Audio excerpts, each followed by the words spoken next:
Muy buenas tardes para todos. Nosotros hemos intentado en este trimestre compartir con los estudiantes del MBA de CETIS la importancia de las empresas familiares. He intentado motivar a todos los estudiantes a que tengan un compromiso con la larga vida de las empresas familiares. Considero que son importantísimas para el tejido empresarial de un país y también para el tejido social de un país, porque detrás de una empresa familiar hay familias que unidas, ¿verdad?, logran sacar adelante proyectos de emprendimiento de altísimo valor para la sociedad, con puestos de trabajo, además con un compromiso social muy grande, ¿no?, con las comunidades. Es una tendencia en las empresas familiares tener ese vínculo con las comunidades y por lo tanto considero que es muy importante que los estudiantes del MBA tuvieran esa motivación y criterios, ¿no? Algunos criterios que hemos ido compartiendo en este trimestre, por ejemplo, la importancia de tener una planificación de cómo ir cultivando actividades que ayuden a que la familia esté más unida y también un plan de actividades que ayuden a que todos los familiares estén más comprometidos con el éxito del negocio. Cuando una familia empresaria tiene altos niveles de unidad, no perfecta, ¿no?, porque somos seres humanos, pero cuando hay altos niveles de unidad y altos niveles de compromiso profesional, las empresas familiares van pasando de generación en generación. Y eso es un poco lo que hemos ido trabajando junto con el otro gran concepto, como sabéis, del crecimiento óptimo, ¿no?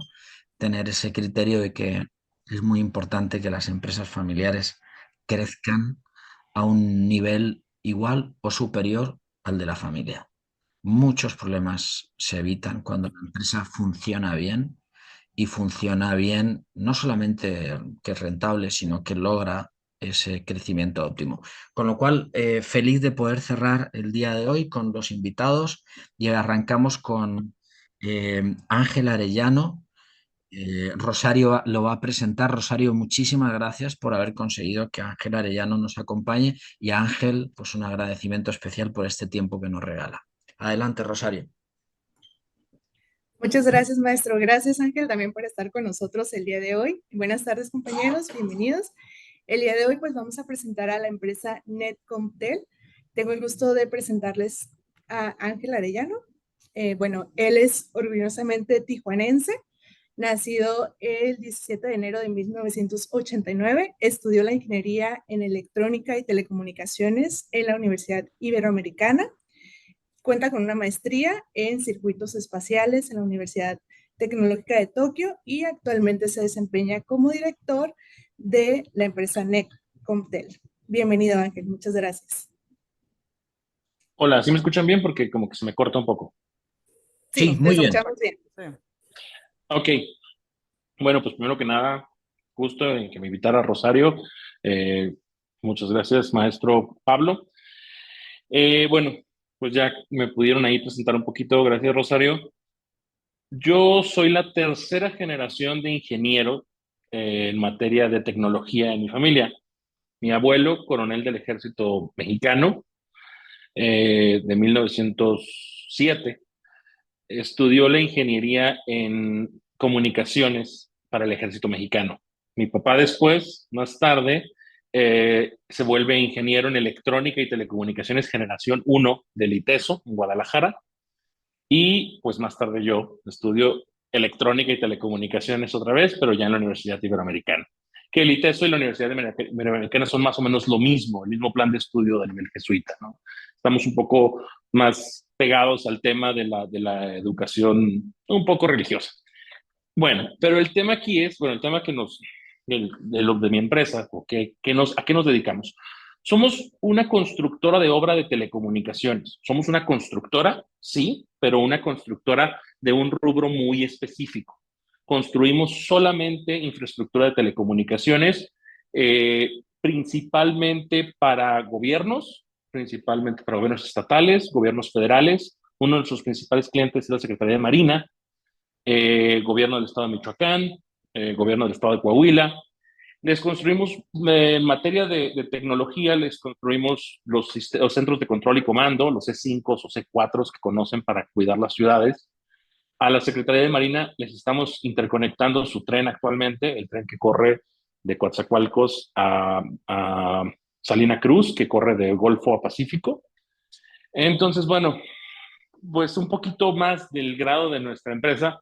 Sí somos una constructora, sí somos una empresa que ha pasado de generación en generación, en este caso me corresponde a mí, y pues nuestro lema a partir del 2010 es que en Netcomtel todo es posible.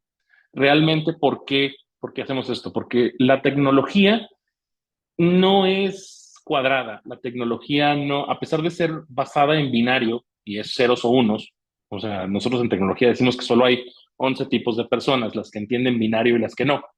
Entonces, a pesar de que la tecnología tiende a ser muy cuadrada, la realidad es que todo es posible si se sabe implementar la tecnología de forma amigable. Algo que a mí me vuelve muy orgulloso es que nuestra empresa se funda en Tijuana, somos orgullosos, yo soy orgullosamente nacido en Tijuana y adoro Tijuana, pero pues, por razones de negocio, me encuentro en México porque pues, aquí están los contratos, aquí está el gobierno, nuestro gobierno es centralista y hay que trabajar con ello. Entonces, tenemos unos lineamientos muy marcados. Tenemos a nuestros ingenieros de experiencia, a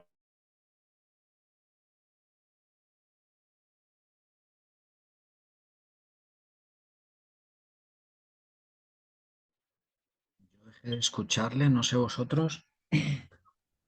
A mí se me No quedó se trabó la congelada la imagen y el pantalla. No audio. se escucha. No, tampoco.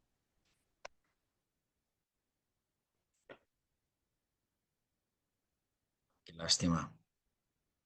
Bueno, esperemos que pronto le regrese la conexión.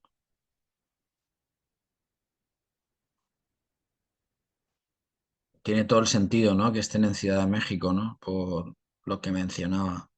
¿Conocíais esta empresa? Ever, ¿tú la conocías? Sí, sí había escuchado hablar de esta compañía.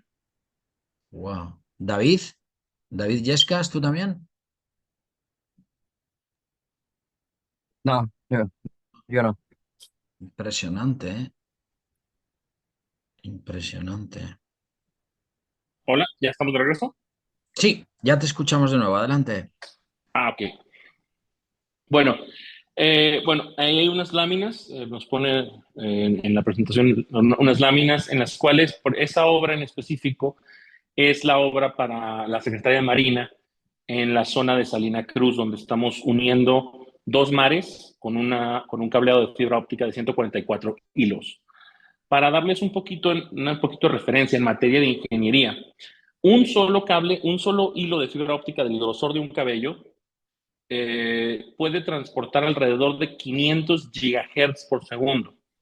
A la Secretaría de Marina le estamos construyendo una fibra óptica de 350 kilómetros con 144 hilos de fibra óptica. Multipliquen 500 gigahertz por segundo por 144 hilos, ¿no? Podríamos abastecer fácilmente de señal de Ethernet, de Internet, a una ciudad del tamaño de Puebla aproximadamente, con todos los usuarios, con esa capacidad. Bueno, eso es un poquito de quiénes somos. Somos una constructora muy específica en materia de telecomunicaciones y estamos bajo un nuevo esquema, un nuevo orden. Me considero un ingeniero joven, a pesar de que ya no lo soy tanto, pero a mí me toca tomar el mando de la empresa a partir del 2010, que es cuando hacemos esta reestructuración, hacemos una reestructuración del logo y hacemos una reestructuración del lema, ¿no? ¿Por qué todo es posible en mi caso? Porque no me tocaba a mí continuar con la sucesión empresarial. Me tocó a mí porque la peleé, porque la busqué y porque fui por ella, como todos los negocios. Entonces, así funcionó. La empresa, inicialmente, Red SA o Redsa, fue fundada por mi papá en el año 1980, cuando en Baja California todavía se vendían solo líneas telefónicas de San Diego. Una persona, mi papá, una persona muy visionaria, un muy buen ingeniero, se le ocurrió tirar un cable de Tijuana a San Diego y vender línea 619, o sea, la 619 en Tijuana, porque Tijuana está muy alejado del centro del país. El centro del país prácticamente ignora a Tijuana, ignora al norte. Muchas veces eso pasa. Entonces fundó una empresa de red de comunicaciones, de telecomunicaciones en Baja California, otorgando servicios transfronterizos de comunicación, porque en realidad pues éramos más que nada una revendedora o un carrier, como le digamos en nuestro negocio, un carrier de Estados Unidos en México. Obviamente, como todas las empresas, tienden a crecer, tienden a necesitar capital, a aportar nuevos socios. Mi papá, un ingeniero joven, sus hermanos, mis tíos, pues ingenieros, arquitectos, jóvenes también, pero todavía muy aunados a la educación militar que mi abuelo les otorgó. Personas muy cuadradas, muy estrechas en su forma de hacer negocios. No digo que haya sido malo, les agradezco todo lo que pavimentaron antes de mí, pero un negocio muy vertical. O sea, sabemos hacer esto y hacemos esto. La tecnología cambia, cambia, cambia, cambia, cambia. Y los negocios tienen que ir cambiando y cambiando y cambiando con eso. Eh, ya un poco mi hermano, pero para esto un poquito de historia familiar. Mi hermano es 8 años más grande que yo y mi hermana es 8 años más chica que yo. Mi mamá es médico, entonces tuvo un planteamiento de familia acorde a sus necesidades pedagógicas. Egresa de la carrera, tiene a mi hermano, le da 3 años de atención, luego ingresa a la especialidad y termina su especialidad, me tiene a mí, me da 3 años de atención, ingresa al doctorado, le da 3 años de atención a mi hermana y luego la tiene, ¿no? Entonces nos llevamos 8 años exactos. Mi hermana y mi hermano se llevan 16 años. ¿Por qué? Porque así fue planeada mi familia. Entonces, nosotros nos corresponde atender muchos de los temas familiares. Desde muy niños, yo recuerdo que era un niño de 7 años que iba al almacén de la oficina a entender muchas de estas cosas, ¿no? A contar tornillos, a contar cajas de cable, a todo lo que era relacionado con el negocio. Mi papá tuvo a bien involucrarnos mucho en el negocio. Esto pudiera pensarse que es una educación un poco ruda o diferente, porque había que excavar hoyos a veces para poner postes y estar ahí en el sol, o había que estar en el almacén. Pero ya después, trabajando en la empresa, te das cuenta de que muchas de esas enseñanzas a lo largo de la vida, a lo largo del tiempo, han servido demasiado para saber, ejemplo, las cajas de cable vienen en bobinas de 305 metros o 1000 pies. Y muchas veces en el inventario se suman los inventarios de cajas de cable. El cable para nosotros es como, no sé, los bolillos para el panadero, es el pan de cada día. Entonces se suman los stocks de cable. Muchas veces los administradores ven en sistema que tenemos 10,000 metros de cable, pero esos 10,000 metros de cable están en 90 cajas. Entonces, es puro remanente. Yo sé eso porque yo estuve de niño en el almacén contando cable, haciendo todos los inventarios. Y entonces cuando brincas allá al negocio, a trabajar, te das cuenta de que alguien que no conoce el negocio o de alguien que no creció con el negocio, pues simplemente ve números fríos. Y a veces esos números fríos reflejan algo que es no operativo. La mayoría de los negocios que se traspasan, y porque tengo muchos amigos que también están en negocios familiares, que se traspasan de generación en generación, es porque la primera generación tuvo a bien involucrar a sus hijos en el negocio. Y sí, no les voy a negar, yo, o sea, sacrifiqué muchas cosas porque era ya más grande en la prepa, era de sales de tu escuela y te vienes todas las tardes, de lunes a viernes, a la oficina a ayudar a hacer cotizaciones. Eso me ayudó a conocer los clientes, me ayudó a conocer los códigos de producto, me ayudó a conocer los costos. Así es como va funcionando.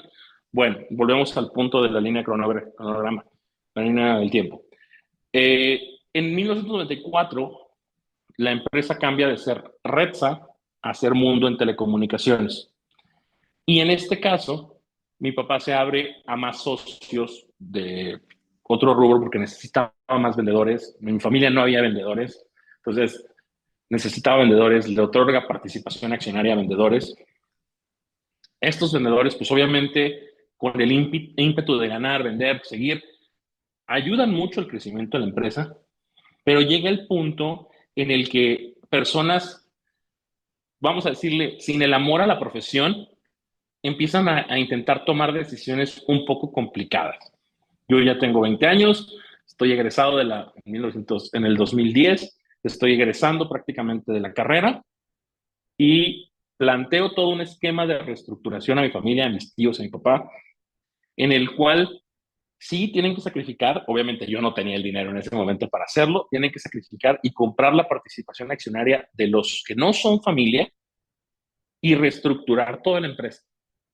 La verdad es que yo a este punto, si viene un sobrino mío de 20 años y me da todas esas ideas, no sé si le haría caso. Pero bueno, no sé cómo lo vendí en su momento, que para mis tíos y mi papá fue lo suficientemente bueno como para reestructurar toda la empresa y darme el control de la empresa a 3 días. Creo que sí, la empresa se reestructuró el 13, lo tengo bien presente, el 13 de enero del 2010 y yo el 17 de enero del 2010 cumplía 21 años. Reestructuramos totalmente la empresa y me dicen mis tíos y mi papá, va, es tu idea, sácala adelante y nosotros te apoyamos. Obviamente, una tutoría de alguien con los que creciste, de alguien que te enseñó a andar en bicicleta, que te enseñó que las abejas pican, que te enseñó a acampar. Una tutoría de alguien así te genera mucha confianza. ¿Por qué? Porque pues estás acostumbrado y has vivido con esas personas y sabes que no te van a dañar. Sabes que van a velar por ti, van a velar por los buenos intereses, aparte de que, vaya, todos vivimos de esto. Entonces, me dejaron emprender, me dejaron hacer, me dejaron reestructurar. Yo siempre he tenido una visión empresarial muy diferente a la del resto de mi familia. Honestamente, desde mi perspectiva, la, la empresa se tenía que dividir en dos. Tenía que dividir en dos para un crecimiento más rápido. Aquí, en la actualidad, como pueden ver, ya en el 2024, ya con 35 años en mi vida, pues hemos crecido prácticamente un 90, no es que un 100% de lo que éramos en el 2010.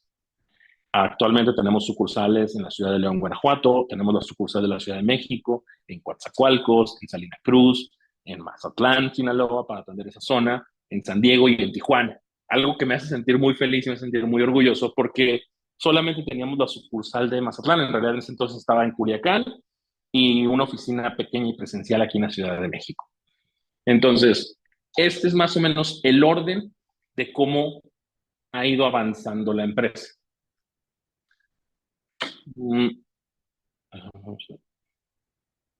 Sí, seguimos. Okay.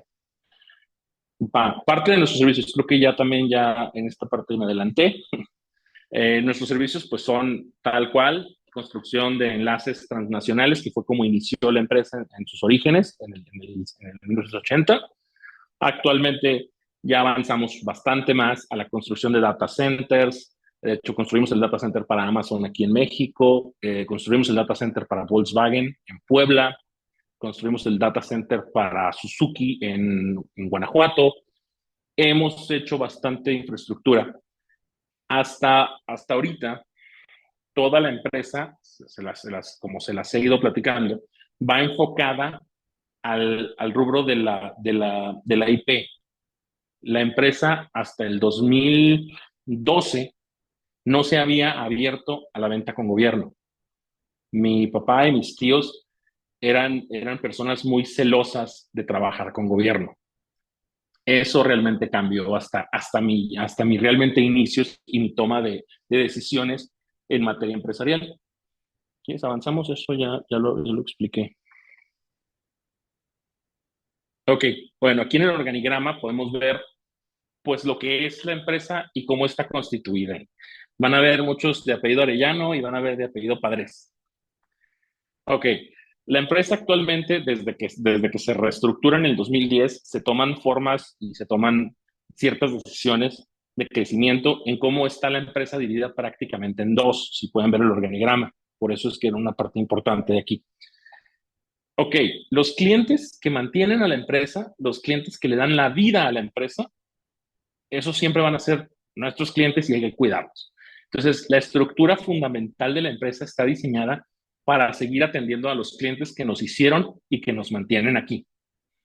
Pero genero un apéndice por fuera que sirve única y exclusivamente para tratar proyectos que yo llamo geoestratégicos. Esos proyectos geoestratégicos son todos los proyectos a nivel gubernamental. Si lo quieren ver en materia de dinero, dividí la empresa de esta forma. Los clientes que pagan la nómina, los clientes que pagan la electricidad, los carros, lo que se necesita para operar, son unos. Y los clientes que dan el grueso del dinero son otros y se atienden de otra forma totalmente diferente. Son proyectos muy estratégicos, son proyectos muy puntualizados, son contratos que tienen su fecha de inicio y su fecha de final y no son clientes del día a día. La empresa obviamente requiere estructura para operar. Requerimos una estructura de administración que está a cargo de mi hermana. Ya sus 8 años ya pasaron y ya es licenciada, no es en administración, es licenciada en historia, pero tiene muchos conocimientos administrativos que adquirió a lo largo de su paso por la empresa. Toda la parte comercial está a cargo del licenciado Padres. Es un muy buen amigo de mi familia. Su papá es un excelente amigo de nuestra familia y ha estado con nosotros mucho tiempo. Ahorita vamos a pasar a la parte donde está. Sarkis Padres es una persona muy preparada, es alguien de toda mi confianza, es una persona con 3. Es médico, es economista y es abogado. Entonces, alguien demasiado preparado y está ahí listo para toda la parte comercial y toda la parte legal y toda la parte de contratos. Y el ingeniero César Arellano, que es prácticamente el pilar de nuestra empresa. El ingeniero César Arellano, yo digo que habla máquina. Él puede resolver casi cualquier problema en materia de ingeniería. Yo puedo decir que cuando vamos a vender, yo puedo decir que el servidor se va a desatornillar, va a dar masaje al cliente y puedo decir un sinfín de cosas y el ingeniero César es el encargado de hacer que eso funcione. ¿Cómo tengo esa seguridad? Pues nada más lo conozco desde que nací. Entonces sé perfectamente de las capacidades y confío en las capacidades de alguien que he visto toda mi vida realizar cosas. Arriba de ellos está nuestro CEO, nuestra directora de operaciones, es la maestra Janet Carrillo. Ella es maestra en tecnologías de la información, es prácticamente la persona que habla con todos los líderes y es la persona que mantiene andando esta maquinaria y es la persona a la que confiamos todo, en materia de dinero, en materia de costos y en materia de operaciones. Ella realmente nos permite generar una ventana de tiempo para yo no estar ocupado en la estructura de la empresa y yo estarme dedicando a, llamémosle de esta forma, meter jonrones, conseguir proyectos de alto valor y de alto perfil para que la empresa genere y genere y genere y genere. Esa es la forma en la que reestructuré la empresa en su momento. Esa fue la forma que mis tíos y mi papá me compraron y esa es la forma que nos ha funcionado por casi 15 años. Esa fórmula en algún momento tiene que cambiar y espero que alguna de mi hija venga y me reestructure la empresa y yo voy a ser más feliz que nadie cuando eso pase. Si logran ver el organigrama, el arquitecto Alfonso Padres es alguien que ha estado siempre muy cerca de nuestra empresa. Ha sido secretario de gobierno en muchos sentidos, ha sido secretario de Desarrollo Urbano en la ciudad de Tijuana como cinco trienios, ha sido secretario de Desarrollo Urbano del Estado, ha sido secretario de Comunicaciones y Transportes Federal, ha sido delegado federal, ha tenido muchos cargos públicos en materia de infraestructura y es alguien que nos apoya generalmente en la dirección de proyectos geoestratégicos. ¿Qué son los proyectos geoestratégicos? Proyectos tal como el de la Marina, que estamos hablando de 350 kilómetros de zanja, 350 kilómetros de fibra óptica, estamos hablando de más de 600 colaboradores en ese proyecto, estamos hablando de un proyecto de casi 450 millones de pesos, algo así. El arquitecto Padres también nos ha ayudado en la construcción del proyecto del C5 de Michoacán, que es la obra de infraestructura de telecomunicaciones más cara de Latinoamérica. El C5 de Michoacán costó 3.700 millones de pesos. A nosotros nos asignaron la parte de las cámaras, que es como alrededor de 380 millones de pesos. Entonces, el arquitecto Padres siempre ha sido la parte medular entre el gobierno y yo. Él ayuda, él da la confianza, es un arquitecto, es ingeniero en arquitectura del Politécnico, tiene 74 años y es una persona de toda mi confianza y con toda la experiencia del mundo, y fue de toda la confianza de mi papá y de mis tíos. Entonces, pues yo nada más sigo por ese camino. Luis Aguirre está ahí en el supervisor de logística y CEP, es en realidad seguridad. Algo que es importante en la mayoría de las empresas y es muy difícil, honestamente lo sé por mí y por otros amigos, que es muy difícil integrar la parte de seguridad. Al final de cuentas somos una empresa y la estructura jerárquica, movemos dinero, pues no somos una caridad. Entonces necesitamos personal de seguridad, él es el jefe de escoltas y es alguien muy cercano a mí. Yo creo que nadie de la empresa convive tanto conmigo como Luis, que es mi chofer, mi amigo, y realmente es alguien muy importante para la empresa, puesto que nos provee seguridad. Él y su equipo nos proveen seguridad a donde vayamos, puesto que este país suele a veces ser complicado. Desde ahí en fuera, pues la estructura normal de una empresa. Tenemos, por ejemplo, Vania, que es alguien de administración estratégica. Administración estratégica demanda mucha información porque al final de cuentas, muchos de los proyectos siguen manejando una cantidad compleja de efectivo. Manejar tarjetas o manejar pagos en Matías Romero, Oaxaca, que creo que es la primera vez que lo van a vivir en su vida, es muy complejo. Entonces, se requiere una administración paralela que lleve todos los gastos en materia de efectivo, porque al final de cuentas somos una empresa, tenemos que generar y no podemos perder dinero. Entonces, toda la demás estructura del organigrama, pues es una estructura normal de una empresa que se dedica para las funciones normales, que es fin de lucro y más que nada, ¿no? Vamos adelante con esta lámina. Ok.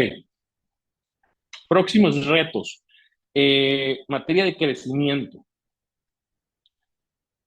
La empresa tiene que seguir creciendo. Al final de cuentas, somos una empresa, de nosotros depende muchas cosas, dependen familias y depende mi propia familia, depende la familia de mi hermano, la familia de mi hermana, la familia de mis tíos. Entonces, al final de cuentas, tuvimos que llegar a un punto en el que se estructura nuestra empresa de la siguiente manera. Todos los que trabajamos en la empresa recibimos un sueldo de una forma proporcional al sueldo que está en el mercado. Aparte de ello, al momento del reparto de divisas, recibimos la parte proporcional que nos corresponde como socios accionistas, pero somos socios y empleados en el mismo punto. Muchos problemas que me ha tocado conocer en las empresas familiares es cuando no asignan valor a su trabajo. Es como decir, yo soy el director, pero no me voy a pagar. No, o sea, haces un trabajo, tienes que devengar un sueldo por ese trabajo. No puedes decir, porque soy el dueño, yo cobro al último y al último me reparto lo que yo quiera. La verdad es que ese fue un punto fundamental que marqué en el 2010, el que dije, es que ustedes socios no pueden estar tomando dinero de la empresa como si fuera su caja chica. No, tienen que ganar un logro a su trabajo y una vez que le asignan el valor a su trabajo, al final repartimos las utilidades en materia proporcional de nuestra participación accionaria de la empresa. Somos una empresa legalmente constituida, somos una empresa con sus accionistas, somos una empresa con una junta de accionistas, con un comité de accionistas en la cual se toman ciertas decisiones. Por azares de estructura familiar, cuando mi papá fallece, me otorga su participación accionaria de manera absoluta. Entonces, mis hermanos tienen una parte, cada uno de mis hermanos, y yo tengo mi parte más la parte de mi papá. Por lo tanto, la mayoría de las decisiones recaen 100% en el lado mío de mi familia, o sea, recaen entre mi hermano, mi hermana y yo. Son 4 votos prácticamente, de un consejo accionario de 7. Tenemos mayoría prácticamente para todo. Pero al final de cuentas, al ser familia, la mayoría de decisiones se tratan de colegiar, pero siempre se busca el beneficio de la empresa, porque el beneficio de la empresa es el beneficio familiar. Entonces, todas las cuestiones de expansión y crecimiento, yo las concilio con mi grupo administrativo o principalmente con mi directora de operaciones, CEO, que es la maestra Carrillo. Yo lo concilio con ella y ahí vemos cómo se va a reestructurar la empresa.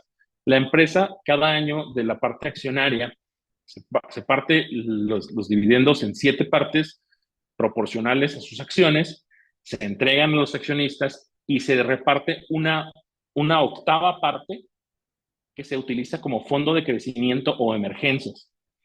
¿Por qué? Porque cada año no tenemos una varita mágica para saber cuánto va a ser el crecimiento o cuánto va a ser el decrecimiento, porque entendamos que vivimos en un país, al menos desde que yo nací, vivo en un país que se supone que está en crisis. Entonces, hay años buenos, hay años malos, y siempre se tiene que prever eso.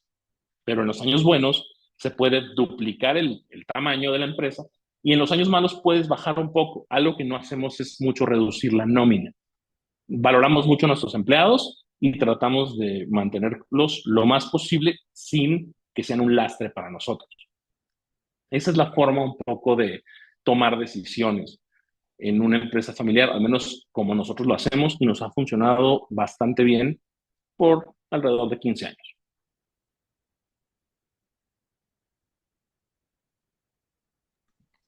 Qué bueno. Rosario, no sé si quieres decir algo. Todo bien, maestro. Igualmente ya casi llegamos a la parte de las preguntas, por el tiempo. Exacto. Exacto, perfecto. Pasamos a las preguntas. Muchísimas gracias por esta excelente presentación. Antes preguntaba cuando te desconectaste si algunos sí conocían la empresa, unos sí, otros no, con lo cual me alegra muchísimo que para algunos sea una total novedad y qué gran visión, ¿no? La del fundador. Bueno, adelante con las preguntas. La del fundador y qué importante es tener un sucesor, ¿no? Con realmente una capacidad de liderazgo tan clara, ¿no? Como la que ha quedado en evidencia por el relato, ¿no? Que hemos tenido la suerte de escuchar. Bueno, os escucho. Preguntas aquí. Rosario, puedes ir leyendo si quieres las preguntas que vienen aquí en el chat o si alguien quiere abrir el micrófono y directamente preguntar al invitado. Adelante.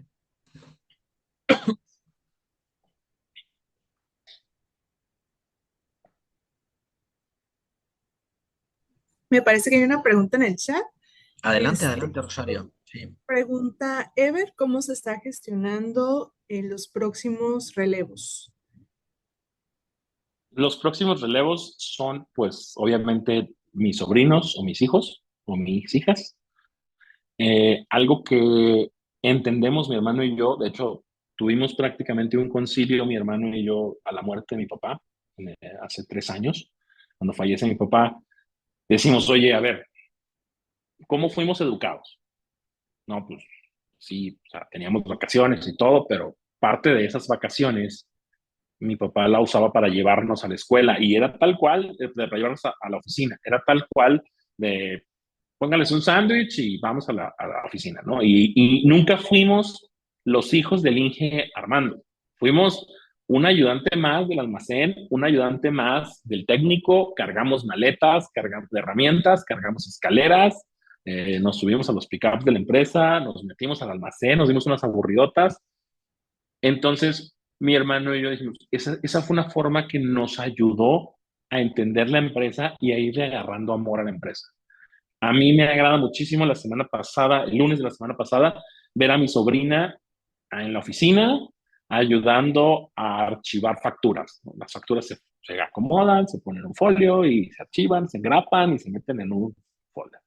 Es una niña de 9 años haciendo ese trabajo. A mí me gustó muchísimo.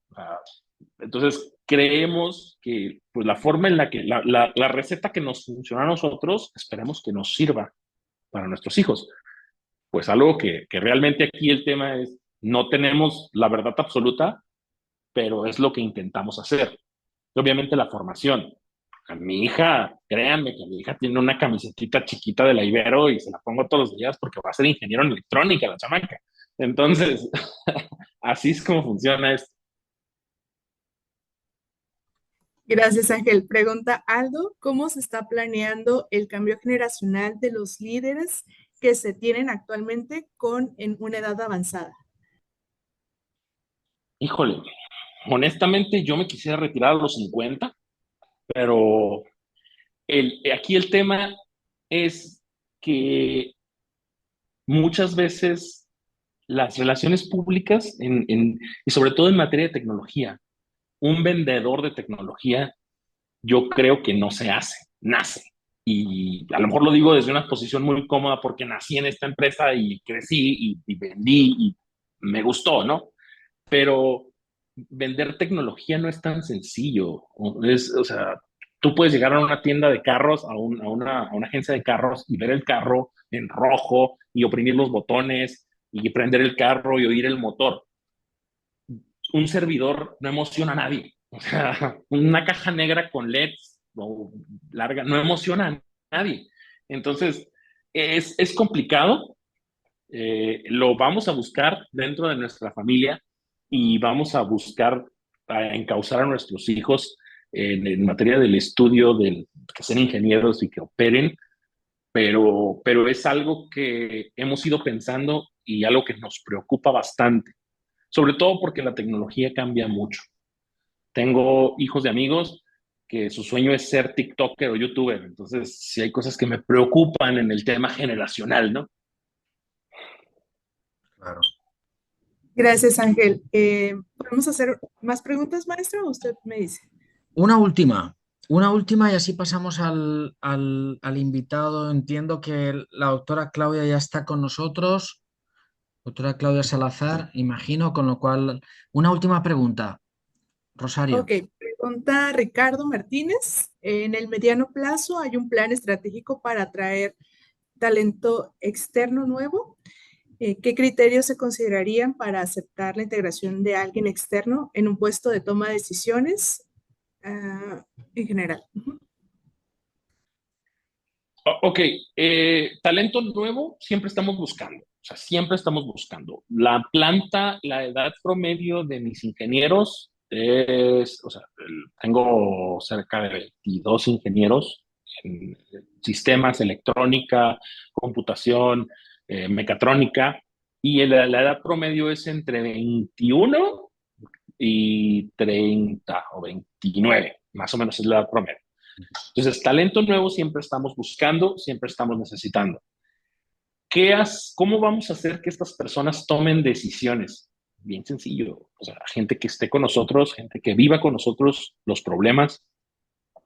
Actualmente hicimos promoción interna del ingeniero 1, el primer ingeniero que contraté en el 2010. Actualmente es el supervisor o el gerente de servicios. Conoce perfectamente la empresa, trabajó como 9 años con nosotros, salió y regresó, pero regresó ya como gerente de servicios. Alguien que va a tomar decisiones es alguien que conoce la empresa, no alguien que no está empapado con la operación de una constructora de obra de telecomunicaciones, difícilmente va a poder tomar decisiones en pro de la empresa de manera correcta, creo yo. Digo, puedo estar equivocado. Muchas gracias, Ángel. Muchísimas gracias por tu presentación, por el tiempo que nos has regalado y por la historia de tu empresa, que seguro que va a inspirar a muchos de los presentes.